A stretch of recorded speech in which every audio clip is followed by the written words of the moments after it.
everyone, I'm Admiral Logan, and welcome to our first Supergirl edition of Primetime Crisis. And while this is the first solo venture for me talking about Supergirl, it is already the penultimate episode of the season. Crazy to believe that the first season of Supergirl is almost already over, and it got a 20-episode order instead of a 22 or a 26 or whatever the cool kids in broadcast American television are doing these days.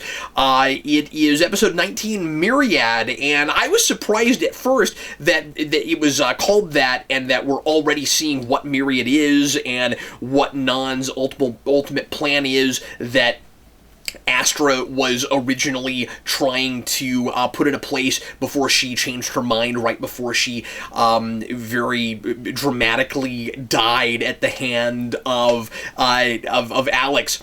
But then I had to remind myself, oh yeah, we're already at episode 19. It really doesn't feel like it's been that long, and I think that's a testament to how relatively tightly put together the season has been. I think it's been pretty well streamlined for the kind of show it is.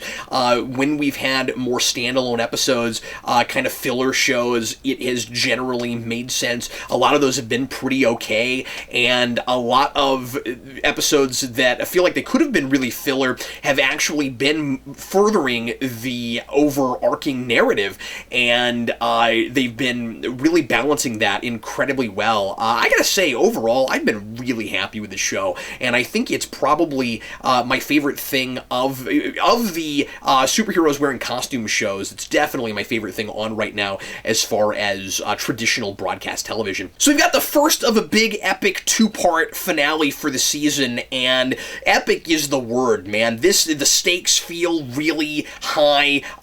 It's very exciting. It's kind of creepy. It's some of the mind control stuff with the collective consciousness. I guess it's not really a collective consciousness, it's more just non-controlling everybody. But it's maybe it's a little bit more complex than that, because he's they call it a think tank, and he's able to use what people know about other people against them, but he is also talking through them. So I guess, it's all of those things together. Some of that gets kind of disturbing and creepy, and it's uncomfortable, but in the right ways, but it doesn't go so far that it doesn't work as family drama anymore, and that it loses sight of the moral questions and of all of the ethical stuff and the kind of moral of the story, which, as Supergirl always is both well-handled and a little heavy-handed all at the same time. But anyway, it's a little bit typical in the sense that, all roads have been leading here. You've got your big bad that's been planning these evil machinations, and it's been a big secret, kind of like the Undertaking in first season of Arrow. You can kind of see the formula working behind it, and we've been waiting to see what exactly it is, and now we know. But it's better handled than I've seen these lately with television, because A, your big bad has changed. I didn't see Astra's death coming at all when that happened earlier in the season. I was totally floored by it. I feel like this show is not wasted time, and it has been like Arrow, especially in good early Arrow, especially in second season, where it does subvert my expectations and it doesn't do the obvious thing. And I've really enjoyed that, but also what Myriad turns out to be, like unlike the Undertaking, is not really what I expected, and it's interesting, and it's thoughtful, and it's creative, and I am really impressed with it. And I should say that, I've said this before, my favorite science fiction book of all time is Childhood's End, and one of my favorite villains and ideas in Star Trek is the Borg. I am fascinated by the idea of collective consciousnesses and the overall question of, is it worth giving up your freedom in order to survive? If living as a big collective consciousness where you lose all the things that make you an individual and make you unique means the survival of your race and the survival of you, do the ends for that justify the means, and could you accept that existence, or is freedom more important? And oh boy, do I love dealing with those questions in a Superman show. Or this is Supergirl, but they get this the Superman morality and what he stands for, and by extension what Supergirl has always stood for. And I'm not saying that they're exactly the same character, but they certainly are of the same morality. And Supergirl, this version and a lot of them, wants to live up to that with Superman. And I just love that that's the big moral conflict here. And I think Myriad is a really interesting idea. And also, I love that it's personal for Supergirl, that it's all about the Kryptonian mythology, and that this is the thing that could have saved Krypton, but at what cost? That's awesome. And that, like, the big thing I'm kind of worried about is just where do we go from here? Like this is such a cool idea, and it's so big, I feel like we have to get off-world before we can do anything bigger and more exciting and more interesting than what we have going on right now, and we may even have to cast Superman before we can do anything bigger than what we're doing. And that's not to say that everything has to always get bigger and bigger, but I'm a little bit worried that, sort of like with Arrow and maybe like Flash, these guys have kind of like expended all of their great ideas early on, and I don't know that it's gonna ever be this good again, but we'll see. Hopefully so. I'm not saying there's nowhere to go from here, but it's such a good idea. This feels like what you do at the end of a 3 or a 4, and then at the same time, in dealing with where Supergirl comes from and her identity and how she feels about her mother and the things she's learned about how Allura could have saved Krypton but didn't, and that you know, she failed and all of that, this is the natural place to go.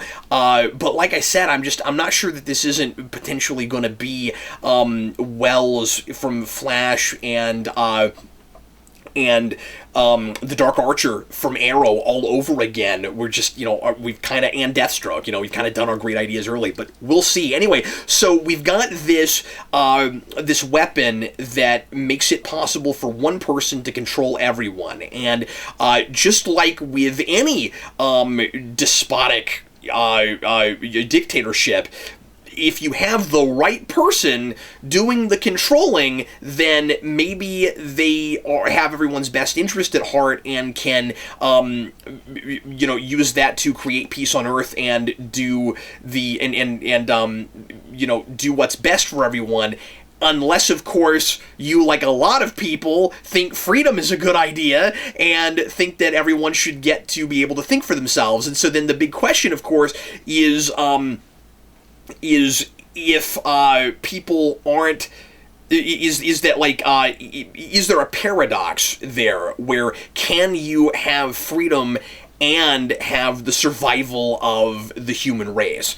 And that's of course a big question that's been in a lot of science fiction things, and I like how it's being handled here. I've seen it, you know, of course, lots and lots of times, but I don't think it's generic. And, you know, compare it to the moral quandary about killing the guy that you know is going to become the next Hitler in the future from Legends of Tomorrow, and this is night and day. I mean, like there's nothing there compared to this. This is nuanced and all of the big questions are raised and talked about, and it's a really exciting, engaging episode, but it's also really talky. Like, it feels like you're watching a big epic comic book thing, but there's a lot less action than it feels like there is, just because of the overall ambiance of the thing and the fact that it's paced so well, and all of the kind of twists and turns you don't expect, but natural twists and turns, in a thing that feels, by and large, pretty character-driven. So I don't know, the more I'm talking about it, the more I'm really liking this. Now, there is certainly a chance that it gets really hokey and bad in the second part of this, and I hope, certainly, of course, I hope that doesn't happen, but the the conclusion that Supergirl comes to for how to solve this problem, how to break Non's mind control, is potentially goofy, and I'm not sure that it makes any sense that it would work. Because as I said, Non is controlling everyone while he is also using information that they have in their brains. I don't know how his mind can handle all that, but I don't know how exactly this weapon works, but he seems to be able to kind of see through everyone's eyes whenever he's talking to someone through that person, like Alex at the end of this episode talking to Supergirl. But sometimes these people also seem to sort of be talking as themselves, but while being part of the collective consciousness. So, like I said, I'm a little bit confused as to where the line is drawn between you are an extension of Non, and Non is controlling this, or part of this collective consciousness. It's kind of like if you had the Borg Queen at the beginning of the Borg. Like, it's kind of like that. So you got this big question throughout the whole thing of should we take an ends justifies the means attitude and let Maxwell Lord detonate a kryptonite bomb in order to kill all the Kryptonians, and about 8% of the population, he says, seems like a random arbitrary number, I don't know how exactly you could really know, is going to die because of this.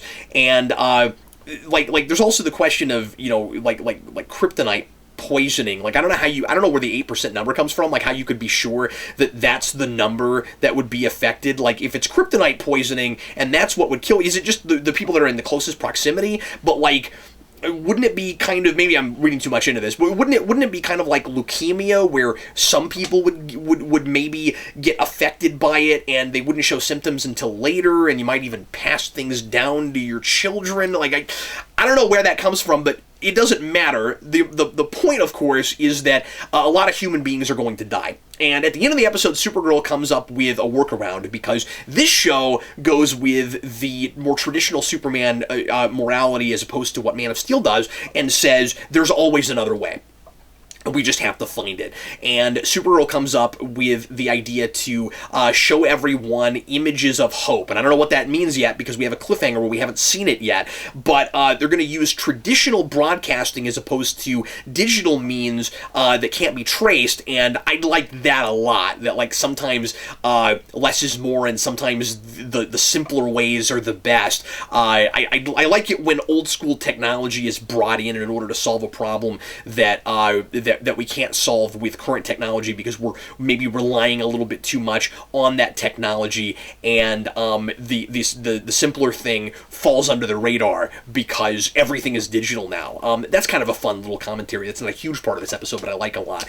And anyway, Supergirl is gonna broadcast some kind of images of hope in order to get through the mind control. But the problem is, again, if Non is kind of controlling everybody, so I don't know exactly how that works. Like, I don't know how that breaks the spell. So we'll see if we end up buying it. And that's a thing that I'm really impressed with, is there are a couple things in this episode that I feel like I shouldn't buy, and we're thinking about it, and we're presenting it in such a way where it doesn't feel like a cop-out, and it's clever and thoughtful, and so I'm actually kind of buying it. For instance, at first, the idea that Superman is roped into this and also being mind-controlled, even though it's supposed to only affect humans, just because he was raised as human, seemed kind of dumb to me. And then the more I thought about it, I found it kind of fascinating, because Myriad is a thing that messes with brain chemistry, and we don't understand the brain anything like as much as we'd like to. And so the nature versus nurture question, and it's spoken about that way, of how much of your brain chemistry is natural and how much of it is environmental. In going as far as to, if you were being mind controlled and the mind control only worked on human beings, isn't it maybe plausible that if you were raised by humans and you were raised as a human and you think like human beings think over Kryptonians, that depending on how exactly this technology works, which of course is conveniently not completely told to us, obviously there's a conceit behind this thing. It's mind control. Move on. then maybe you would, something that only affects humans would actually affect you. And the more I thought about it, the more I thought that was really interesting. So it's making me buy some things that, or at least get to a place where I could sort of see it in a way that these kinds of shows don't always, and sometimes they just skirt over things. And that didn't seem skirting to me, especially because we had an out there. Superman didn't have to be on Earth; he was off-world, and I had been waiting for this to happen at some point where we would just have Superman go off to another planet so that he wasn't here and Supergirl would have to deal with the Kryptonian stuff. And it's been really strange to me that Superman hasn't been more involved in things that have to do not only with Kryptonians but with his own family. And we had it out here at the beginning of the episode. He's gone, so they brought him back on purpose, presumably so that Supergirl would have to save him. But also, it's fun how, with him in the background, we're managing to say some things about the traditional Superman without actually having him on screen. And the more we do it, the more it feels less like a cop-out, we're not allowed to put him on screen, and so we don't, but we still sort of want him involved because it's a Superman world, and more like he's supposed to be a grand idea before, and he's a person to Supergirl, but he's a grand idea, and so we want to be able to say things about him without giving him a face, so that we don't really have our spin on Superman. We have the very traditional, honorable Superman that you know, and you get to kind of, imagine him for yourself. And the more we're doing that, I'm getting to a place where I'm not sure I ever want to actually see him on screen, but we got to be really careful that it doesn't ever seem too contrived that we don't see him. Here, I think it's kind of handled in a neat way, because, like I said, we're actually talking about him. And he comes back, and then he goes to National City to help out, and he's immediately part of this collective consciousness. Another thing that I wasn't sure about, and then was impressed with the episode for finally telling me about in a place where it made sense narratively, is the thing with Cat Grant and the earrings. And it seemed like kind of in obvious, like out where we really want to keep doing, fun Cat Grant things and make sure that we have our quota of pop culture references this episode, so she's got to be one of the only people that's not affected by the mind control. But I ended up liking it pretty well for a couple of reasons, and one of them is the thing with the earrings, because she gets these earrings from Maxwell Lord, and they have the same technology in them. Like, it's weird that they don't have to be next to her head, that it's okay that they're just on her earlobes and they still work, but whatever. They have the same technology built in that Maxwell Lord has with his, head doohickey that keeps that prevents the mind control. And the whole episode, I'm thinking, how in the world could he have known that she would put them on?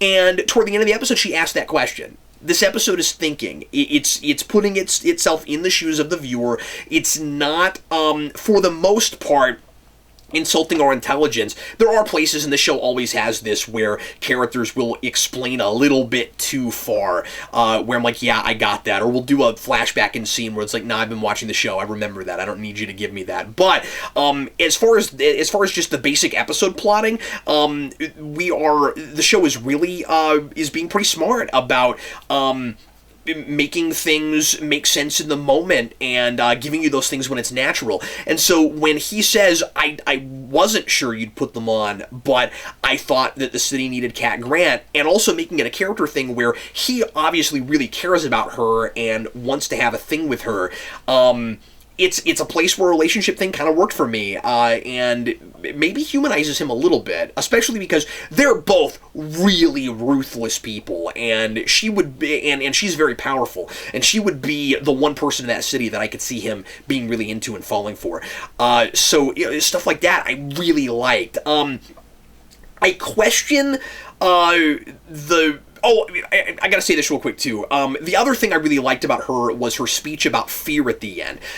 This idea that the problem with everybody that's making mistakes in this episode is that they're all letting their emotions get the better of them, and they're not thinking with their mind. There's a lot of stuff about the mind in this. We're not thinking with our minds, we're thinking too much with our hearts. It's a good speech, but the problem is what she says about Non.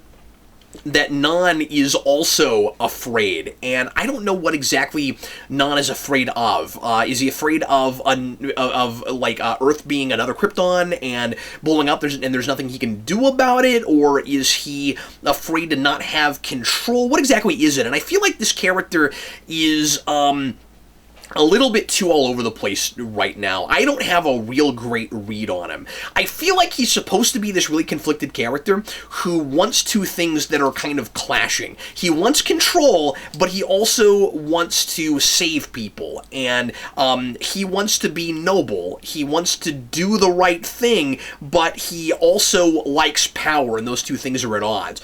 But I don't think that is necessary. If that's what it's supposed to be, it's not clear enough. Sometimes he strikes me as a very two-dimensional mustache-twirling villain, and then sometimes he seems like a more sympathetic villain who actually kind of has a point. I like the idea of making this a save people despite themselves kind of plot, that people can't make the right choices for themselves, and you need somebody, and this is a very Lex Luthor thing, you need somebody with more foresight and a look at the bigger picture and a grand plan, to a vision to force people to do the right thing. And Non is kind of that, but he is also being manipulated by Indigo, played by Laura Vandervoort, who I'm loving that performance. And I don't know, just Laura Vandervoort getting to play a Brainiac is fun, especially because when she played Supergirl, she got kidnapped by Brainiac. So this is kind of in Smallville. So this is kind of her getting her comeuppance. But he's clearly being kind of seduced by her and is interested in the power, and I don't know where his heart is at exactly, because this idea that he wants to save the world has come up almost too late, I think, where I think the idea is supposed to be that he doesn't have the grand ambition that Indigo does of let's go take over the whole universe because we have a mind control device, because I think the idea is supposed to be that he's doing that he feels that way because in his mind he's saving the planet, not taking it over. But again, that came a little bit too late, and so I'm just not entirely sure about his motivations. They seem a little bit cloudy. Another thing that I questioned a little bit was Martian Manhunter listening to Alex about letting her come with him to try to stop Non in National City, because he's got to know that it's going to take an enormous amount of mental discipline and concentration in order to keep her blocked, or keep the mind control thing blocked from her, and that makes her a liability. I mean, like, neither of them, like he's not going to be at his best, and he's not going to be at his most effective, and she is one person with, a pretty massive skill set, but one human being against everybody else with maybe the help of Supergirl when they go find her. This is supposed to be, I'm sure, part of this whole fear question, or this whole fear thing, and I'm hoping that next episode there's some talk about how she made the wrong choice and she shouldn't have roped him into going there, especially because I think at the end of the episode we're playing it up like Martian Manhunter has died or is dying. Obviously, I'm sure they're not going to go there, and I mean, I certainly hope not, because he's my favorite character on the show right now. But she made a giant mistake, right? And I'm hoping that is where the series comes down on it also. But I suppose I buy her getting that dramatic and worked up and being like, I owe it to my sister. I have to go there, and not just I owe it to my sister, but also she doesn't want to, lose her family, and she's thinking about what happened to her dad and everything, and so she's just very emotionally worked up, and she's letting her fear get the better of her, as Cat Grant's talking about. And I can see that. I'm not saying that like the show is had a major misstep for having her do a thing like that, but it's gotta be a mistake that she suffers consequences for. So far, it looks like maybe that's happening, but my criticism is just that I don't buy that that John Jones in the moment takes her. Wasn't sure about that. The cliffhanger is exciting. You got Alex in her kryptonite Deathstroke suit about to face off against Supergirl, who, of course, doesn't want to fight her, but really has no choice. It's epic. It's thought-provoking. It's all of the science fiction ideas about nature and nurture and what makes people combined with the big moral question we have in a lot of science fiction of is it better to live a good life or is it better to stay alive, the safety versus freedom question. A lot of stuff to think about in a standard in a standard primetime drama kind of show, and I'm really impressed with it. I think it's one of the best episodes of the season, and I'm very excited to see the next part. So I know I rambled on for a long time, but there's a lot to talk about. I'm sure there's a lot of stuff I didn't even get to. Thanks a lot for watching. Leave your comments. Let me know what you thought of this episode, and this concludes this week's Primetime Crisis vlog for Supergirl. So excited to talk about it with you again next week, and looking forward to reading your comments.